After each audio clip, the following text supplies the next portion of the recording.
Hello and welcome to Healing Tips from the Heart, Intuition with Helpers, Healers, and Guides. I am your host, Dr. Lori Hops, licensed psychologist, writer, and artist. I've explored mind, body, and spirit related to intuition, or your personal guidance system, since early childhood. Meet my guests who have learned from their personal and professional lives to explore vast realms of knowing, synchronicities, and overcoming challenges. Their stories may inspire you with tools to enhance your daily living and relationships.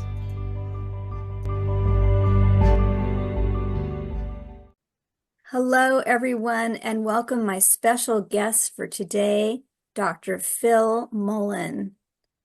Phil is a psychoanalyst, clinical psychologist, and energy psychotherapist in the UK.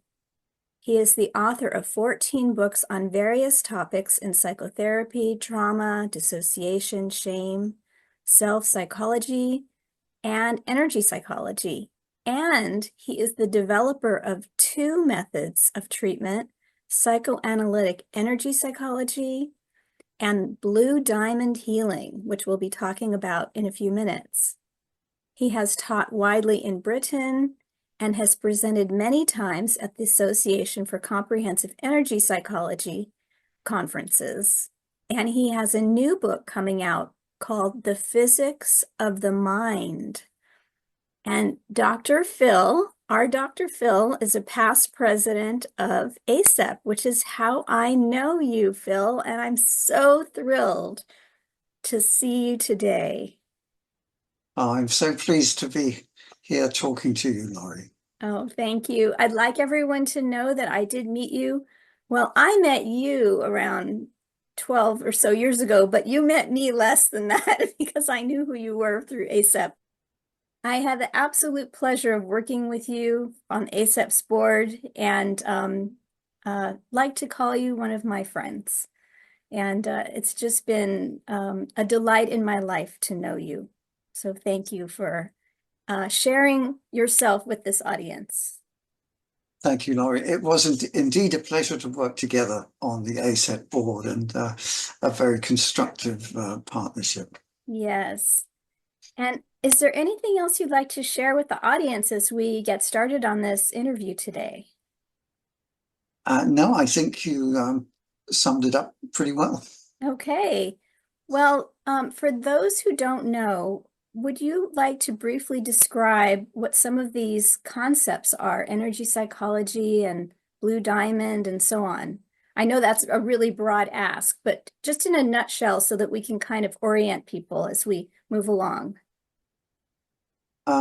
Okay, so, well, energy psychology is this family of approaches that are to do with exploring the interface of the mind and the body's subtle energy system, working with meridians and chakras and so forth, as they interface with the mind. And that's the crucial thing, working at that boundary, that interface.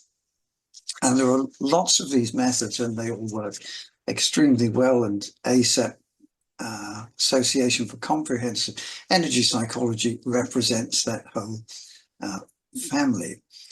And when I started to learn these methods, which I came to actually via EMDR. Now, if I step back a bit, so I've been in clinical practice seeing clients, patients with mental health problems, often very severe mental health problems, for 50 years. It's not a long time. And I trained first in clinical psychology, then in psychotherapy at the Tavistock Clinic in London. And I thought, I had this illusion that I was rather well trained. So I was a young man in my 30s, thinking I had these excellent trainings behind me. And then I started working in a psychiatric setting within the British National Health Service. And I was asked to see quite a number of extremely disturbed and very traumatized patients. I'll call them patients because in that setting they really are patients. And I discovered, to my immense dismay, that talking therapy, psychoanalytic talking therapy, ordinary empathic consultations, very gentle people telling me about terrible things they'd experienced, this was not helpful to them. Mhm. It was literally worse than useless, made them feel worse, made them actually worse, made their state of mind worse. So I thought that's a terrible dilemma. And it set me off on this long search for better ways of helping people, particularly traumatized people. So this was like the 1980s, and that led me first to EMDR, Mm. which I trained in and became very fluent in its use and found it very, very good. But from there, I began to hear about some of these acupoint tapping methods, initially EFT, emotional freedom techniques, and they seem to be even better than EMDR and gentler. Mm-hmm. And so this opened up this wonderful new field. And then I started going to ACEP conferences and realized that um, it's a whole huge family of approaches. Learning thought field therapy was important to me. And what Roger Callahan, who developed TFT, used to emphasize was that there is information patterned into the energy system in the form of sequences of meridians and perhaps chakras as well. And there's emphasis on information in the subtle energy system.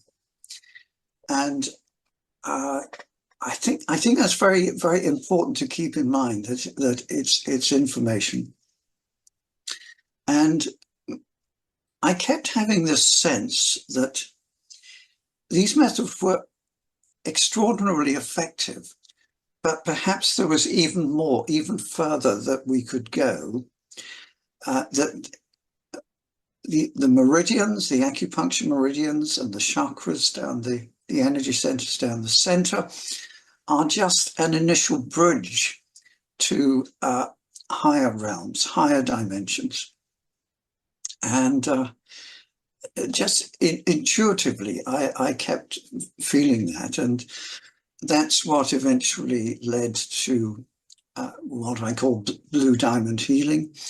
And then this book I just written, The Physics of the Mind, which is actually based in conventional physics, but it arrives at the same kind of perspective of multiple higher dimensions that we can access.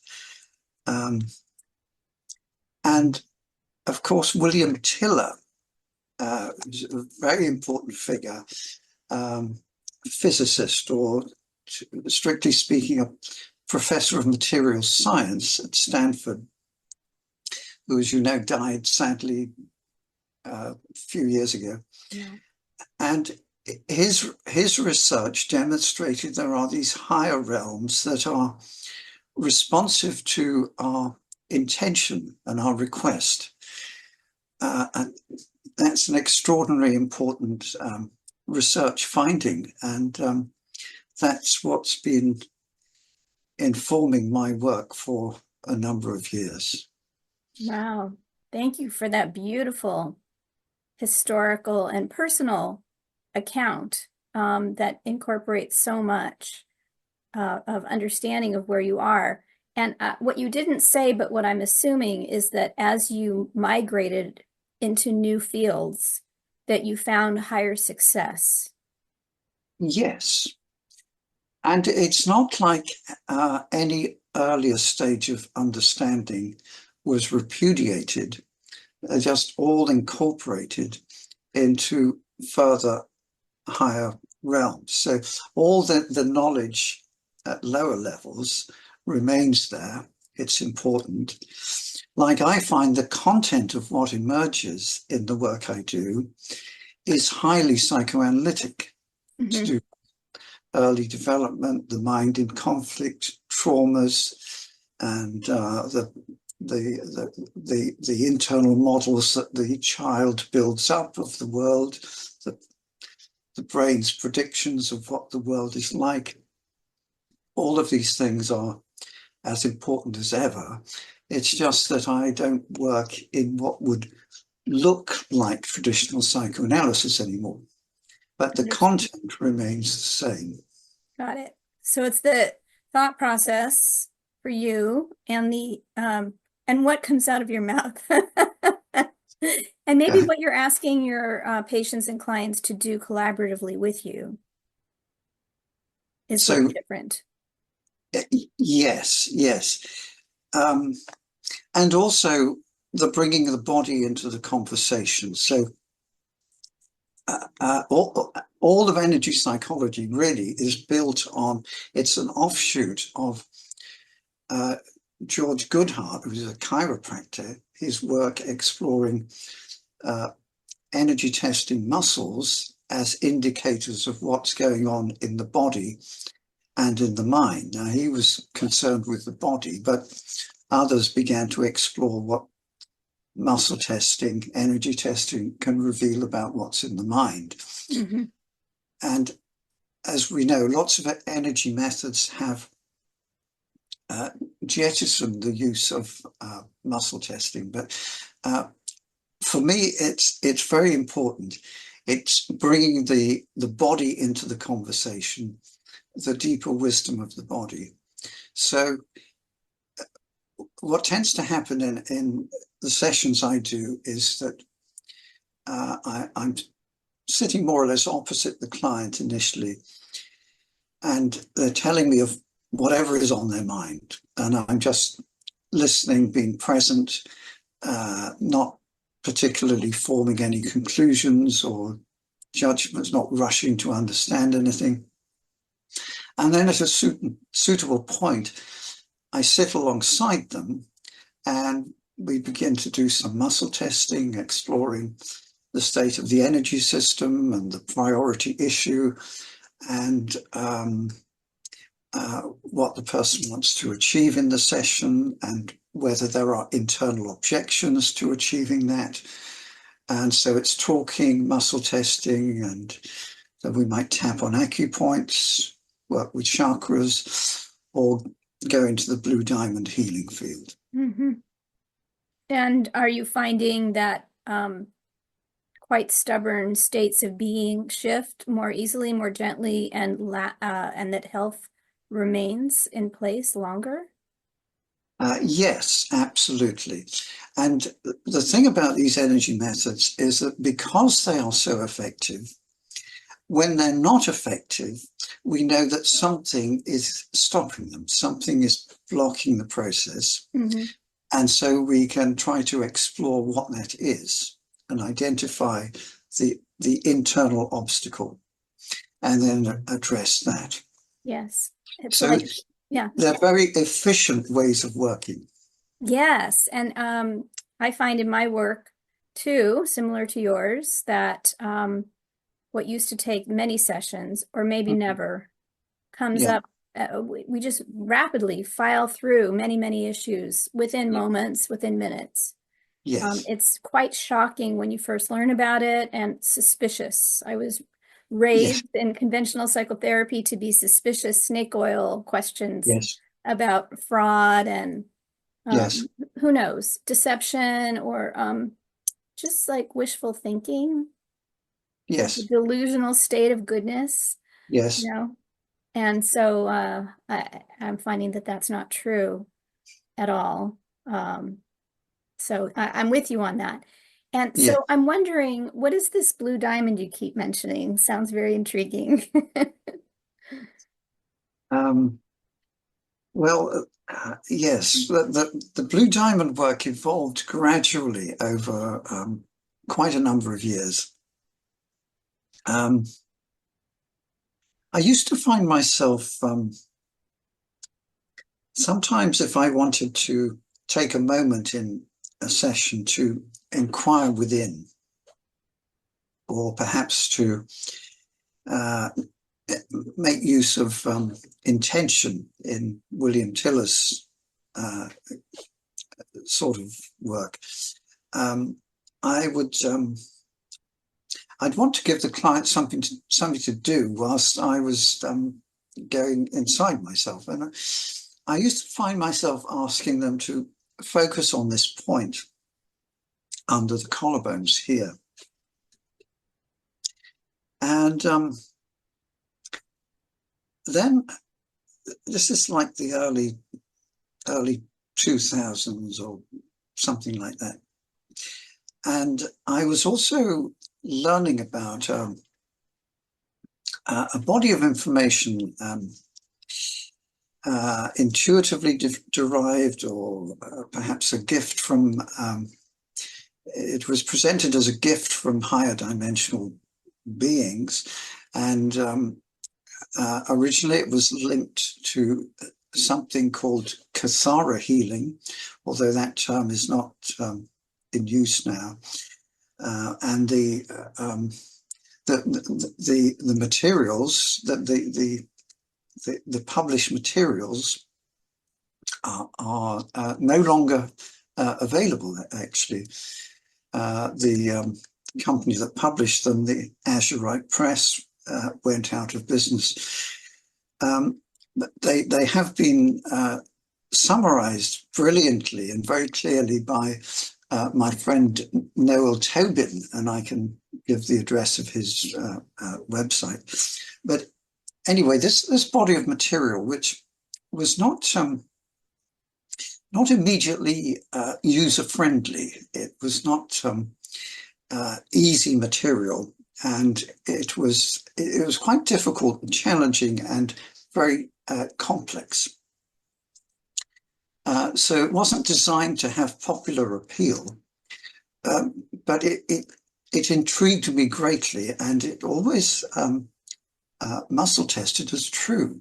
So I kept on exploring it, and it made use of an idea of higher dimensional grids, 12-point grids that look a little bit like a Kabbalah, except they are symmetrical. They're 12 points.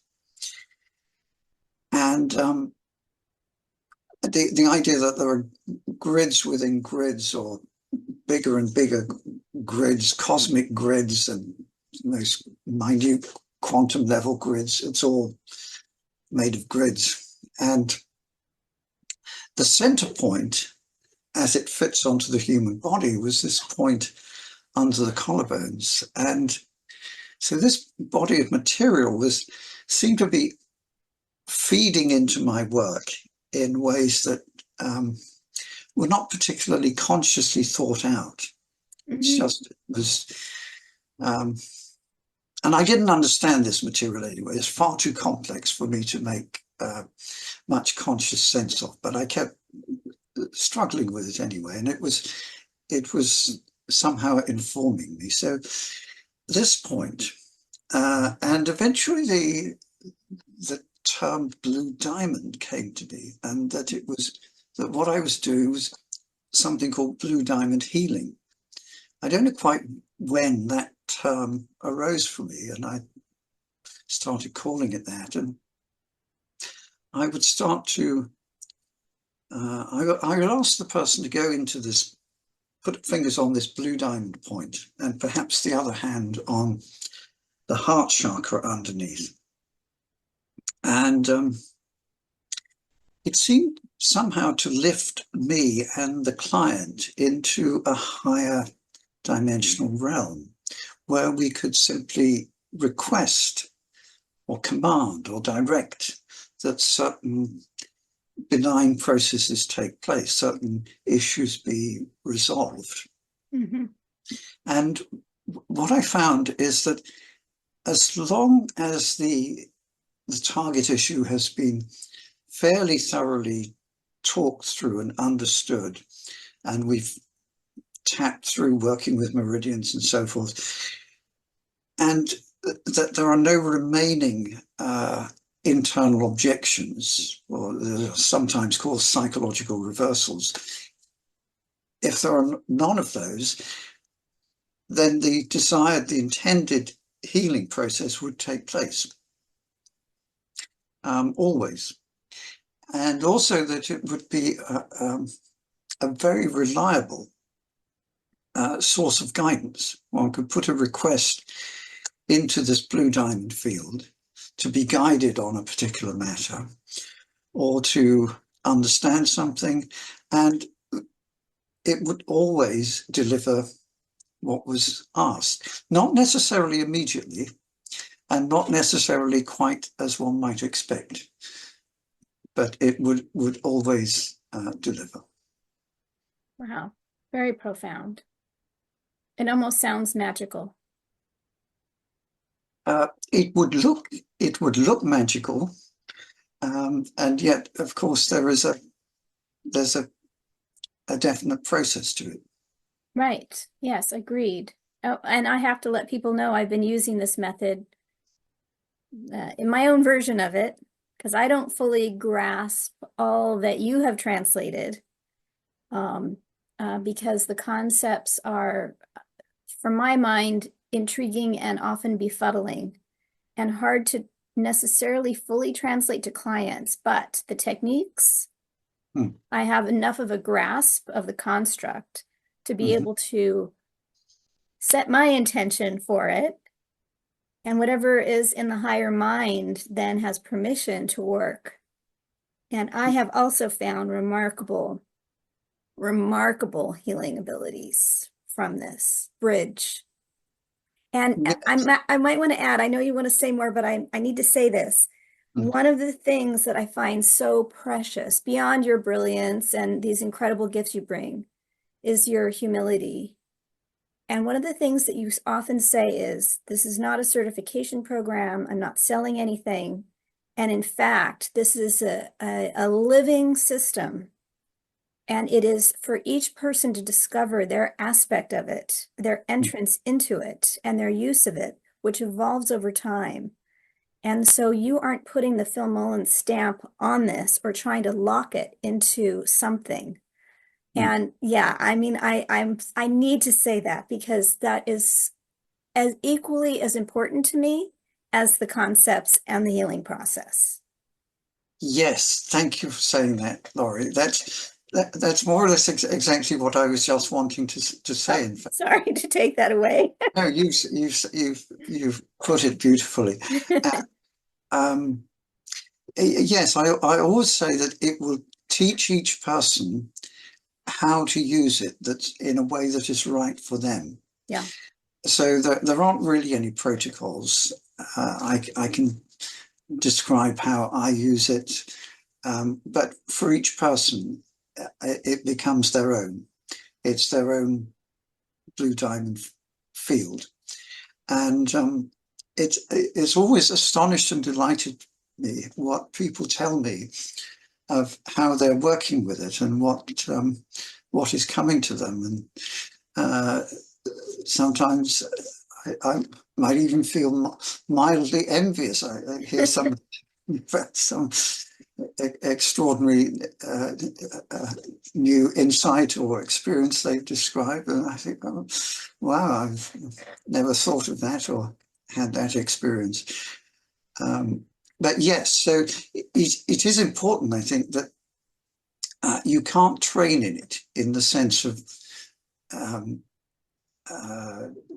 learning protocols or getting a certification and having supervision in it and all of that kind of thing. It's not a commercial venture.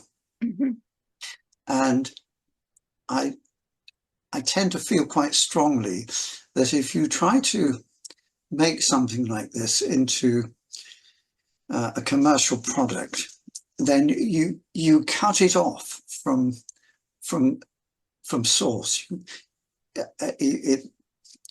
It becomes something frozen rather than a continuing living entity. Yes, and yet there are access points that you have written in your book for information so that at least there's some sort of a template rather than just place your fingers on your blue diamond play point and your heart and set an intention. It's not quite that simple, but almost. And so you have given some tips for the follower who's interested that's in your book and on your website. So that'll all be in the program notes for those Yes. who are interested. Yeah. Yeah. So is it too soon to ask another question linking this to the physics of mind? Because I'm still seeing that through line of information. You talked about information packets from Yes. William Tiller, and Yes. then the EFT, TFT family of energy psychology, and then the information in what you've created what you've named as the Blue Diamond method. And now you're on to the physics of mind, and I can't help but think that there's a through line here. Yeah, yeah, absolutely. There is, yes. So the Blue Diamond book, and its full title is what is it? Blue Diamond Healing, um, Transpersonal and Transdimensional Explorations in Energy Psychotherapy. So we could say that was all a kind of very esoteric physics.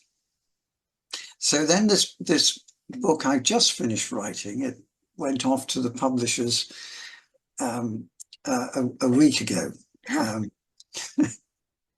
Maybe they'll say it's rubbish and they won't want it, but all being well, assuming they do want it, it will be published sometime next year. The Physics of the Mind. And so this is all based on conventional physics, but there's a lot of extraordinary stuff, extraordinary ideas in relatively conventional physics, and they arrive at the same point, really. I'm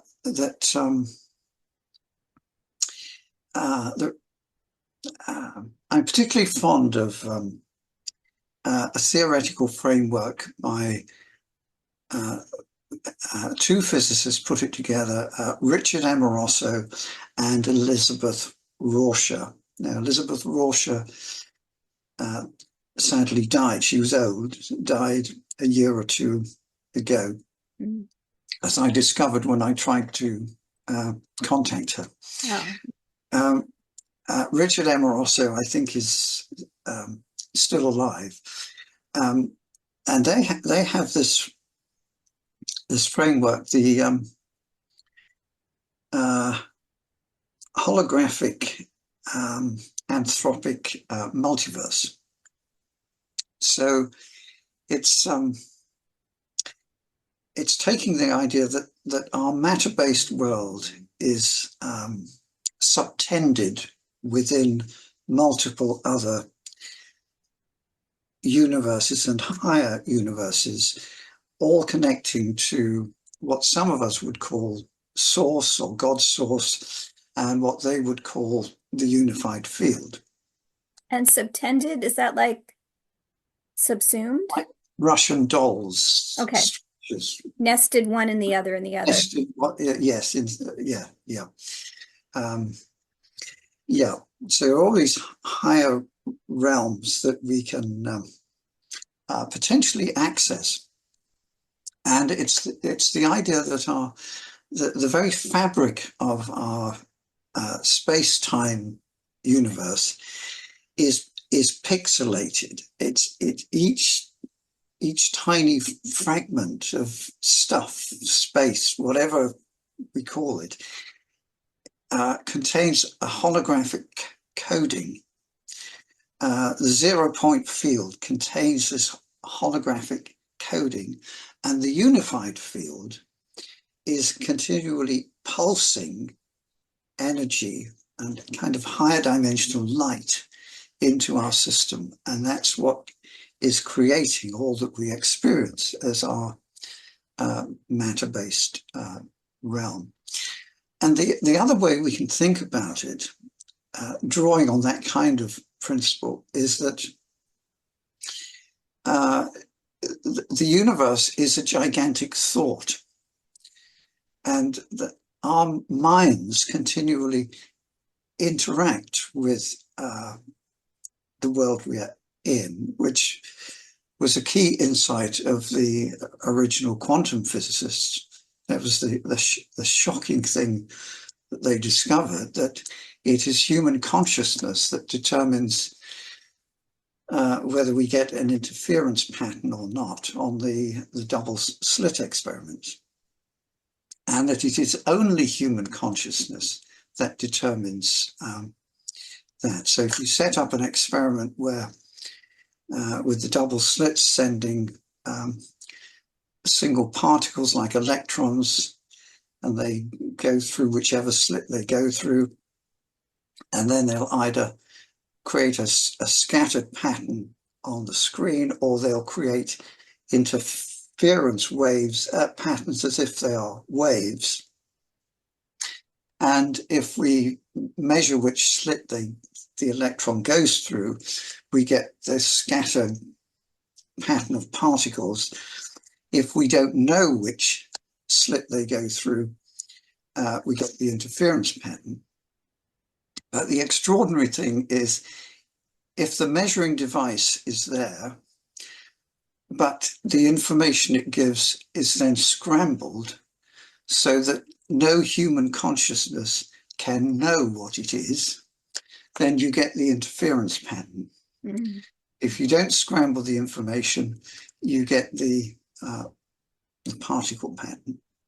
So there's something fundamental about consciousness that is continually interacting with our world in ways that we scarcely comprehend.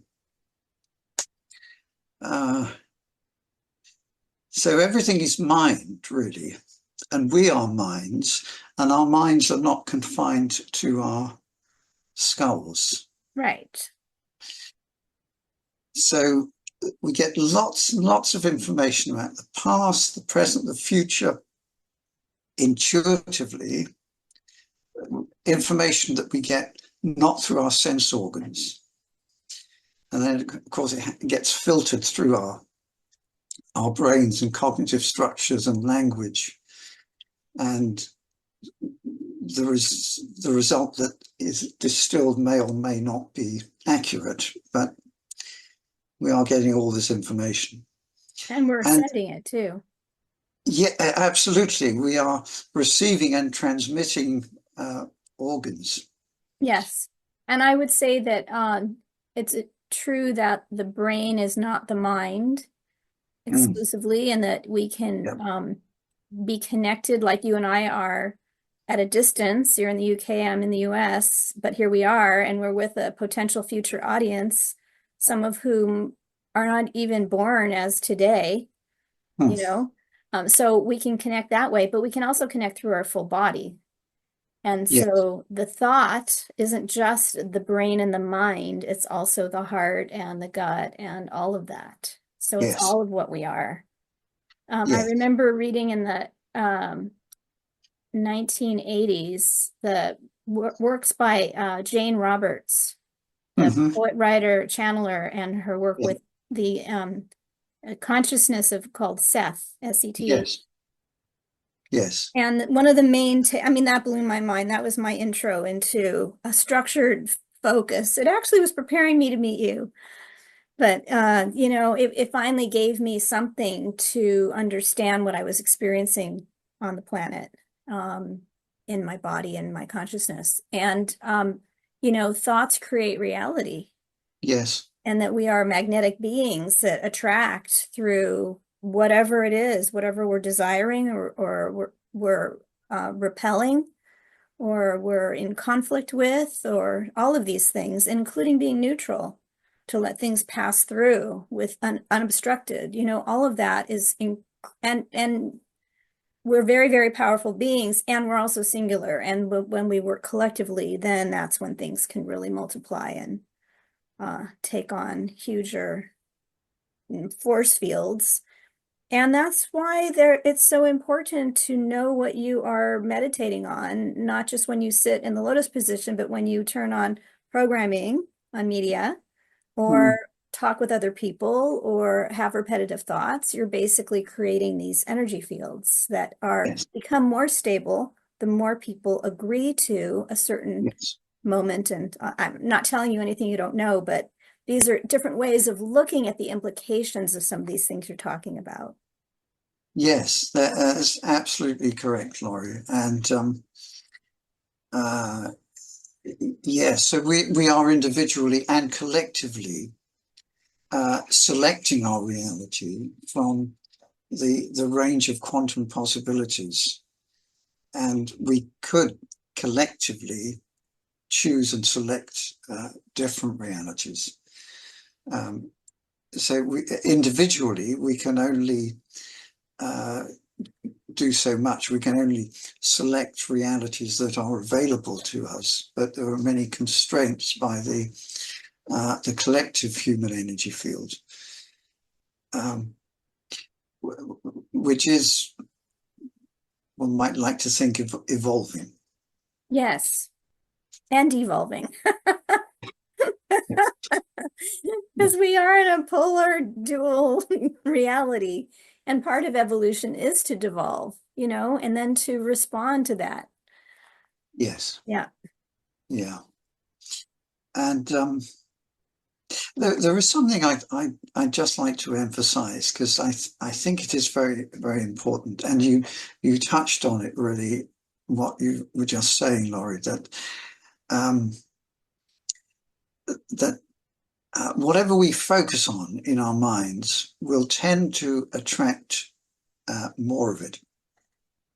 And we can think of the mind as being like an internal landscape, like external space-time. And um, Einstein realized that massive bodies uh, warp space-time, which was his model of gravity. So light traveling past a massive star will be diverted because uh, the fabric of space and time itself is bent. Mhm. So that's why massive objects attract more and more. And you get the same phenomenon, I think, in internal mind space, that thoughts that are similar, thoughts and emotions and memories that are similar, tend to cluster together, and they exert a gravitational pull, attracting more and more. And so the more that they are fed, like a black hole, it will be consuming more and more material, cosmic level.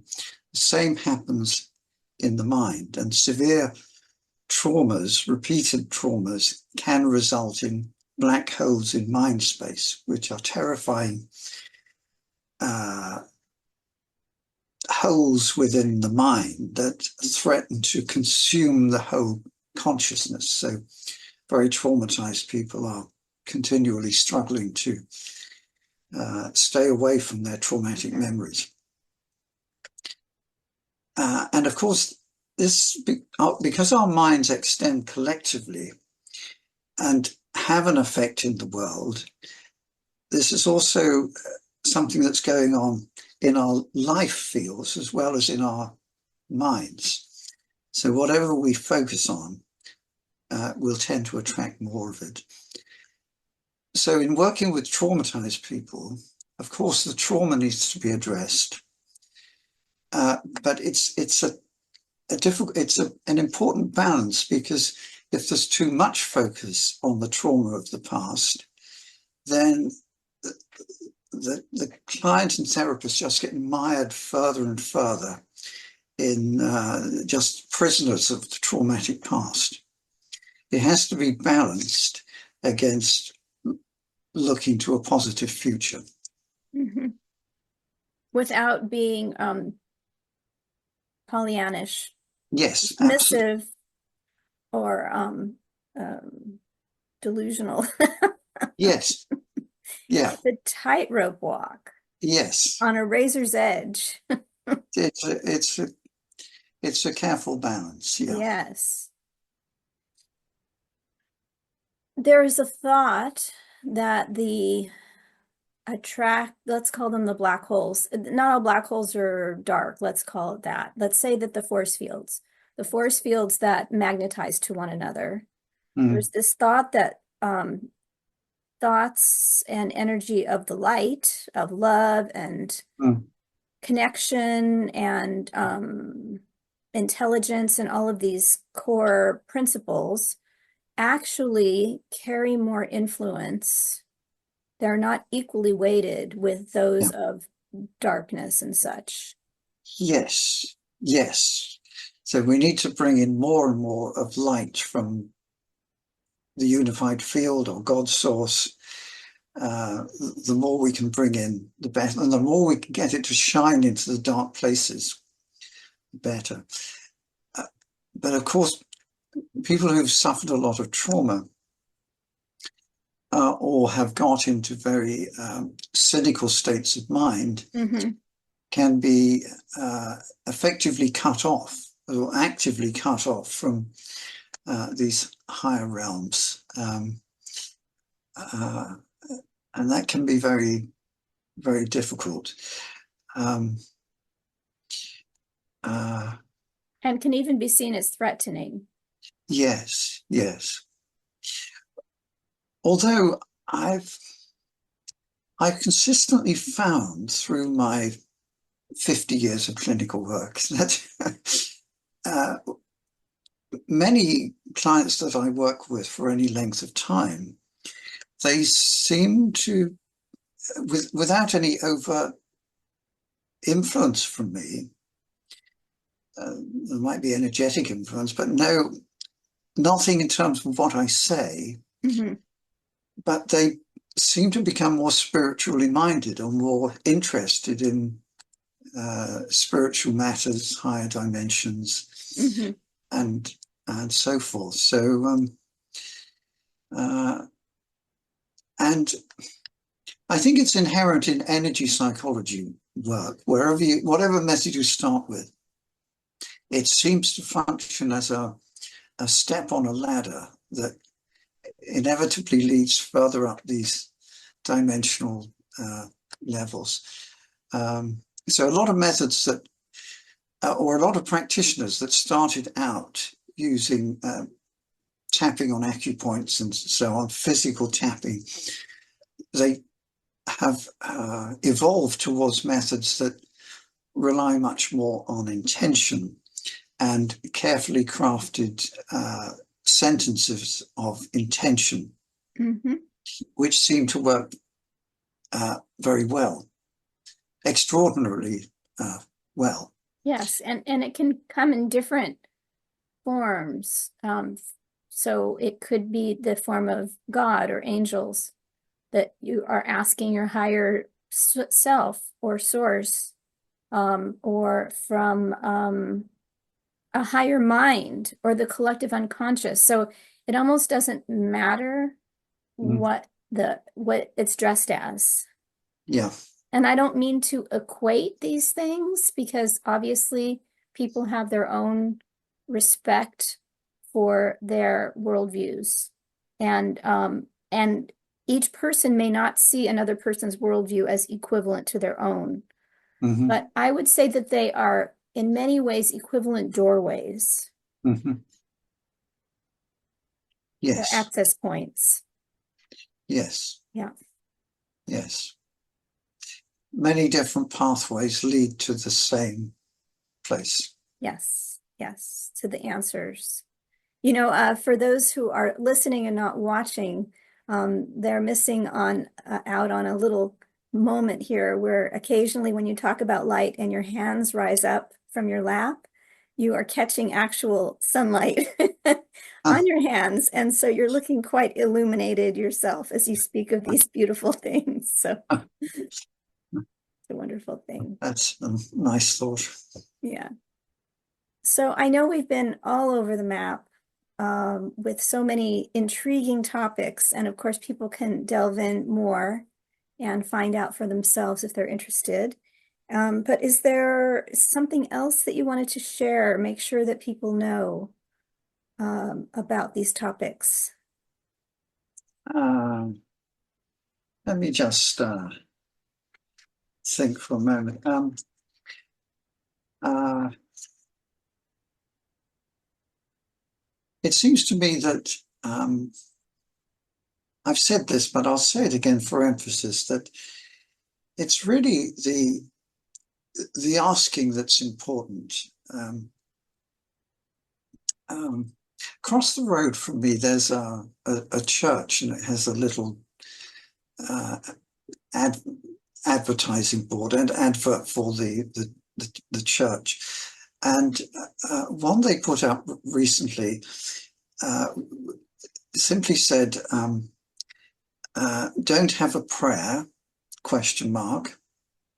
Help will do fine."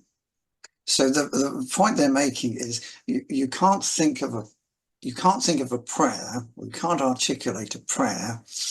We don't know how to pray. Just asking for help, a sincere ask for help seems to be what's required. So when we, uh, I, I do find it helps going into the Blue Diamond, but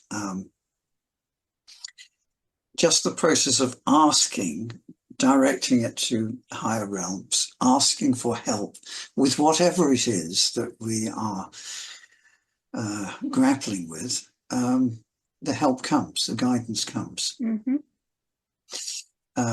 So if we want to know how to develop better healing methods or how to better help a particular client, we ask, the guidance will come.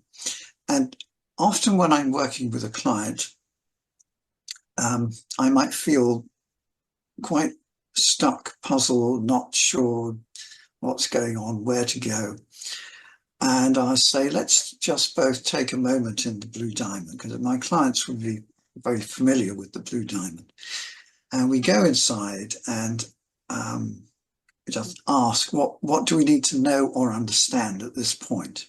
Mm-hmm. And something relevant will come to one of us. Yeah. That will provide some important clue.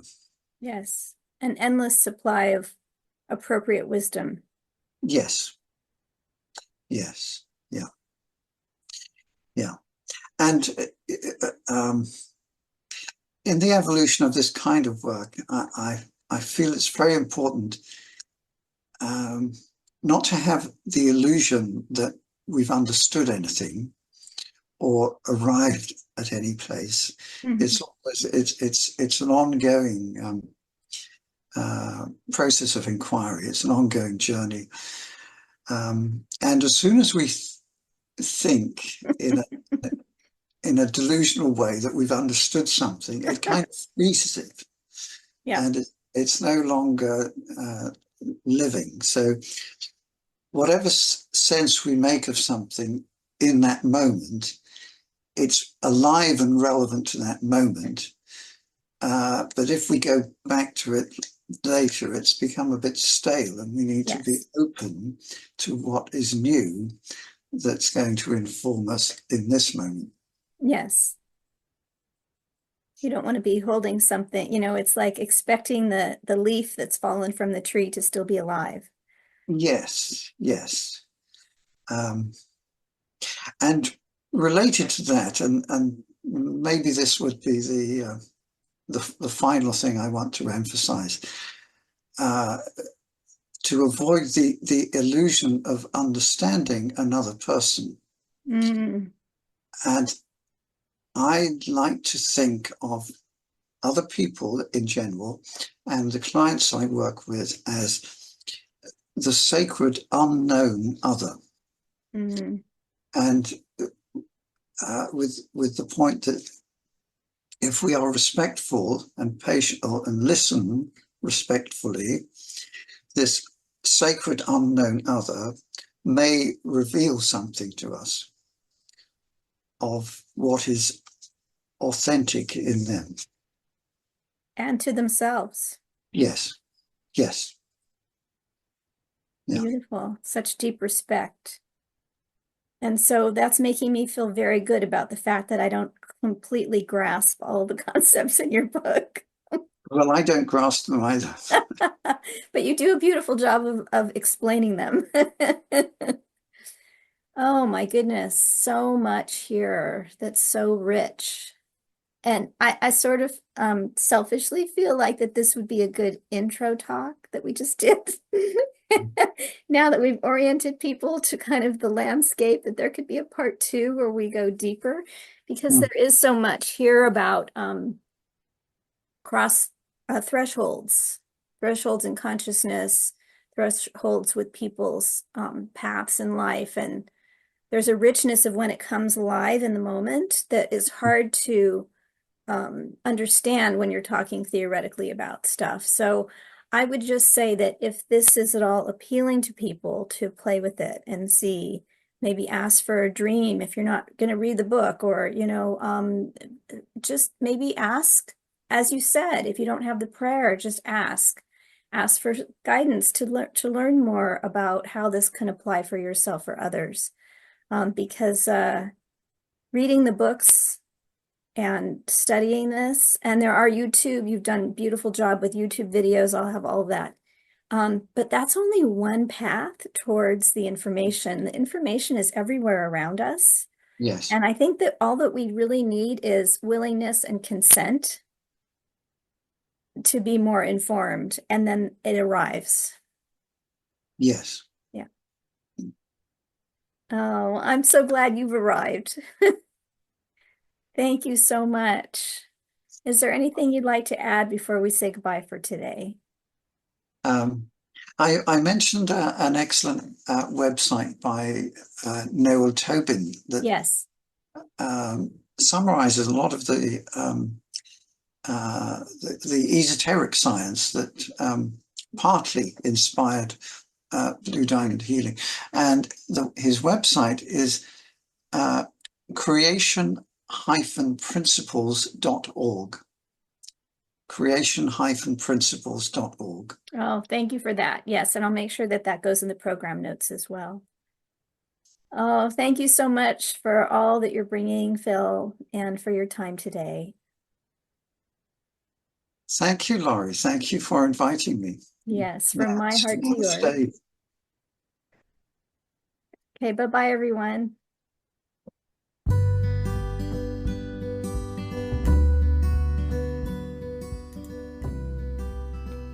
Thank you for joining us for today's podcast. If you want to learn more, you can visit my website for podcast and resources at hopshealingtips.com. You can also like, share, and subscribe to this channel. This podcast is for information and entertainment purposes only and is not providing healthcare advice. Please seek guidance from your professional healthcare team should you need assistance.